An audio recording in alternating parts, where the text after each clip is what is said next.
take it very serious to protect the program. Now that means that you're not to share assignments unless it says to work together, or quizzes, projects, exams. And even after you graduate, you're not to share materials. Assignments are due exactly at the time.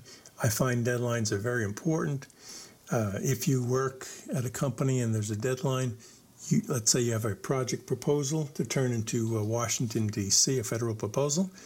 If it's due tomorrow at 10 o'clock in the morning and you missed the deadline, you didn't get the FedEx out tonight, well, you missed the deadline, and that gives them a reason to throw your proposal out. From their perspective, they might have, over 100 proposals. So any reason to eliminate somebody, they're going to take advantage of. So you need to take deadlines very serious here. If you happen to be late, you're going to lose 10 points or 10% deduction per 24-hour period. Please be very aware there are no extra credit assignments or projects for this class. Typically, a student might not do well in the midterms, says, oh, can I do something extra to improve my grade? And here's the answer, no. Okay. All assignments must be typed, not handwritten. And think of it this way. You can get a job doing database work that pays $125 an hour. That's $1,000 a day. And if you're going to get paid that type of money, you want to have a very professional appearance as if you are worth that much money. And to kind of motivate you, I want you to type up things, make it look professional, not just handwritten. Okay? There's also a cover page on the Google Drive. Please use that on the assignments unless specified otherwise. Here is my policy on cheating. In certain cases, students are encouraged to work in groups. For this class, most assignments, you're expected to work individually. That means you may not discuss, use, email, show, give, buy, sell, borrow, trade, steal, download from the internet, in whole or in part, any assignment or project not prescribed by the instructor. And so if I see assignments and there seems to be issues of cheating, well, first of all, I will file an academic honesty violation form. Second, you'll lose any curve on the midterm or the final. And third, you're going to lose a curve on the final grade for the course. So it could cost you up to a letter grade. And so be very careful about that. Here's what happens. Students cheat. I catch them cheating. He says, oh, I'll never do it again. Well, don't do it the first time because I am going to take it very serious, as I said. Also, if you're running late for class, do not give your assignment to other students to turn in because that gives him or her an opportunity to look at your code, and that's why it's not acceptable to turn in another student's work. Also, if you happen to witness somebody cheating, it's up to you to report that. And there's actually, UHCL has an academic honesty procedure, which I follow. So I do take it quite serious. I talked about the tests and quizzes. Couple things I'll mention. One, in terms of exams, if there's a verified medical emergency with immediate notification, then you're allowed to miss the exam. Sometimes, maybe you get a car accident right before class, you can't notify me. Well, that's fine. Just whenever you get a chance, notify me. I've had students who missed exams. I said, well, why did you miss the exam? And the student said, well, I wasn't ready. That's not an acceptable reason. Also, for the face-to-face class, which this is, students want to reschedule exam to catch a plane flight. And sometimes they want to schedule an exam earlier. And that's not acceptable. So trying to change change the final exam because of some flight to save a couple $100, I'm not going to work with you on that. Also, if you miss an exam, be aware that I do have makeup exams, and they're going to be a lot harder and different from the original exam. And the idea is, if you miss an exam, A, you'll have more time to study, and B, you'll have an opportunity to ask students questions about the exam. There are no makeup quizzes, and sometimes Blackboard crashes, so you might want to make sure you take quizzes beforehand. And one of the things I observed is that students sometimes get a hold of quizzes from other students from previous semesters.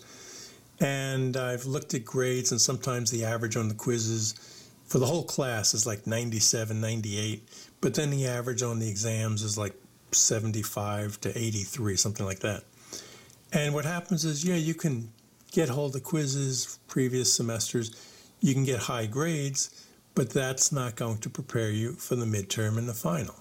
So my suggestion is to take the quizzes without seeing previous versions of the quizzes. That way you'll learn what you don't know, and the intent is to help you to do better on the midterm and final, which are worth 80% of the grade. And so also I'd recommend working individually on quizzes, not having groups and going over it. And if you do cheat on the quizzes, you're going to really cheat yourself, hurt yourself on that. Let's see. In the event, if you have a disability, then there's a phone number for the disability office. I've had students, for example, who needed larger print or exams or assignments printed on blue paper. So I'll do what I can to accommodate you, but you need to tell me prior to, early in the semester. Also, I expect you to come fully prepared to class, and incomplete grades are only under very rare situations. Let's say you want to leave the country or whatever, and you want incomplete. Well, talk to me about it, but it's going to be you have to do a pretty hard sell to have that happen.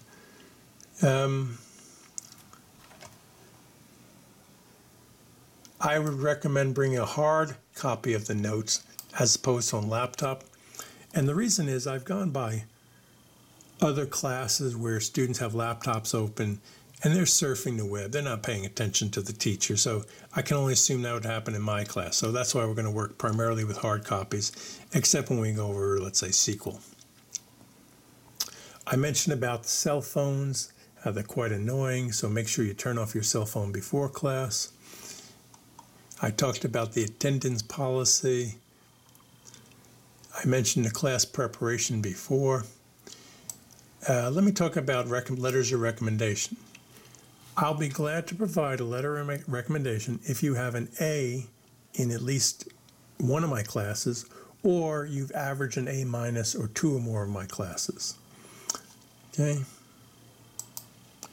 If I am your faculty advisor, I recommend you see me to complete your Candidate Plan of Study, or CPS, as soon as possible. If this is your first semester, they're typically not ready till about the 6th week in the semester. And another thing is pay very careful attention to email correspondence. This is a compilation of what I had received from various students. Dear, and they spelt my name wrong, didn't capitalize B in Betticher. Is there any chance of regrading my final exam? No question mark. As I am very nervous exam, I couldn't be able to attempt properly. Poor punctuation, lowercase I, you, lowercase y and you. You know how attentive in class, and can you, instead of YOU, use that? So a lot of mistakes there. Typically, problems I see are because, B-O-C-O-Z, R instead of A-R-E, U instead of Y-O-U, I instead of uppercase I, starting a sentence with a lowercase letter, and the idea of using doubt instead of question. Now, culturally, a lot of times a student might say, I have a doubt, where they really mean I have a question. And the problem is that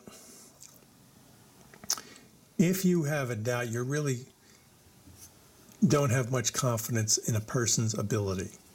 So if I said, I doubt you'll pass this class, that means I don't think you'll pass this class. So doubt can sometimes be used in a very negative way. If you say something like, I have a question, that means that you are a little confused about something, you need clarification. Now, why is it very important to pay attention to your spelling and grammar in email? Well, because you only get one chance to make a first impression. And so I've had students write to me for TA positions, and they've had spelling and grammar mistakes, and they immediately think, if they are that careless in spelling and grammar writing to me, they're not going to be a good TA, and I kind of dismiss them. So please pay very careful attention to your spelling and grammar. Finally, I sometimes get anonymous emails saying, okay, the man in the blue striped shirt in row 1, I saw a cheat on assignment number 2. And they send it anonymously. So I disregard any anonymous emails because there's no way to respond to it. So please pay attention to all these things that I mentioned in the syllabus. Thank you.